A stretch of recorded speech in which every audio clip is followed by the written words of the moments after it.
Sean Spicer, thank you. Great to see you again after your week off with the Navy Reserve. You're an officer there. Good to see you hale and healthy. What did the opening day of this trial of Donald Trump tell you? Well, there wasn't a ton of testimony. The former head of the AMI, American Media, that owns the National Enquirer, began his testimony. So there wasn't a lot per se. But I think what it did was it revealed how silly this is. Remember, and I think this is important for your viewers to grasp, right? So this normally would be considered a misdemeanor offense in New York.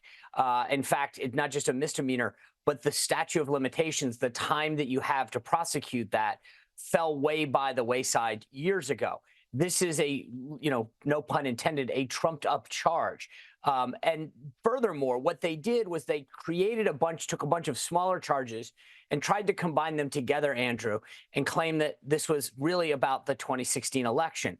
Well, if that's the case, the Federal Election Commission and the Department of Justice have already passed on looking at violations to this. So somehow the New York District Attorney, years after, I mean, think about this. It's 2024. They're alleging that this happened in 2015, 11 years ago that this or 9 years ago that this happened. I'm sorry, my math isn't great. And suddenly that an issue that was passed over by our Department of Justice, that was looked at and let go by the Federal Election Commission, suddenly the New York District Attorney, who, by the way, his predecessor, Cy Vance, the district attorney before the current one, also passed on this case. When Alvin Bragg, the current DA, first came into office, he passed on this case.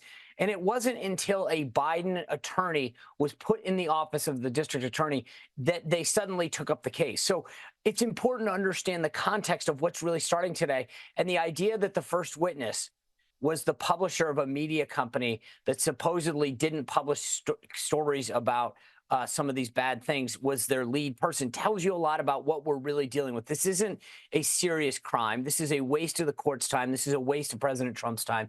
And this is what has been called in America lawfare. This is using the judicial system against President Trump.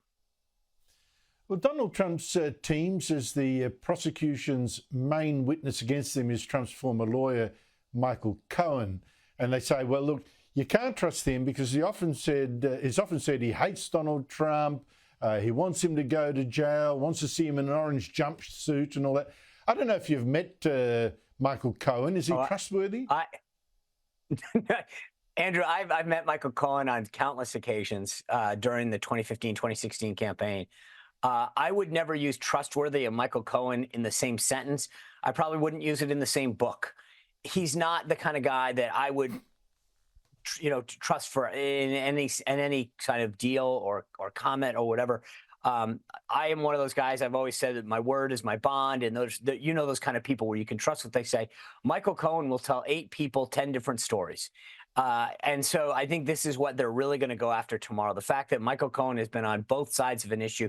Which side are you going to actually believe? The person in this case, Stormy Daniels, who they're going after, signed an affidavit, a legal document saying that there was no relationship. So the question that I think they're going to pose is, well, what story are you actually going to believe? Because you've got a bunch of people who are now admitted liars. They've been convicted of this. Stormy Daniels signed a legal document on one hand saying that nothing happened. Michael Cohen testified that certain things occurred that didn't. He went to jail. He's been convicted for perjury, for lying. And so now the prosecution is going to claim that he's the star witness. It's just the whole case is really incredible. But I just wonder whether justice is possible, Sean, because many of the jurors, for instance, even the ones that Trump eventually agreed to have on because they both sides get picks as to who they want on the jury and who they don't. Many of the jurors said they got their news from the New York Times, among other sources. That paper's so viciously anti-Trump. What are the chances of a fair trial if that's shaping their worldview? Well, look, in the borough of Manhattan where this is taking place, Donald Trump got 12% of the vote. Almost 86% voted against, for Joe Biden. And then obviously there's a couple other third-party candidates in there.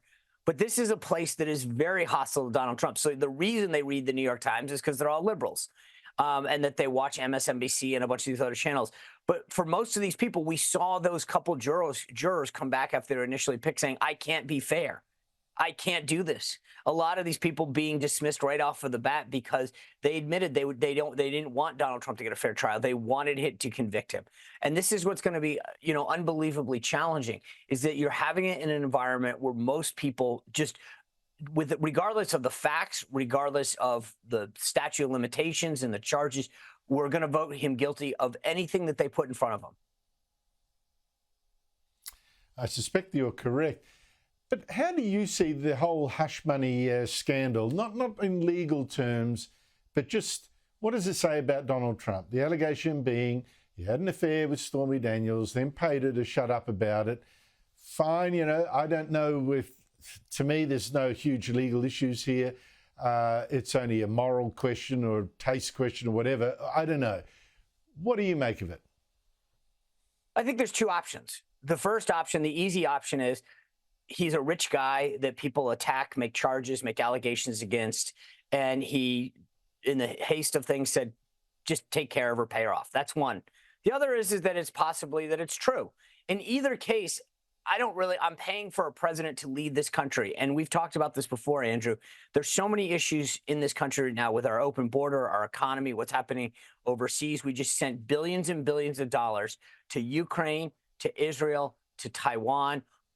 We have, and part of the reason that we're doing this is because the tide has shifted so much between Trump and Biden, and now we're having to arm people to take care of skirmishes that probably wouldn't have happened if Trump was still in office. And so I look around our country, both domestically and internationally, and say, do I really care that he might not be the perfect person? No. Because we have a situation where these elections are a binary choice. And I look at the 4 years of Trump and the almost 4 years of Biden, and it's not even a close call for me. I know what we need to do. I know who the right person is to do it. And that person right now is Donald Trump. Sean Spicer, thank you so much indeed for your time. Always a pleasure to be with you, Andrew. Thank you.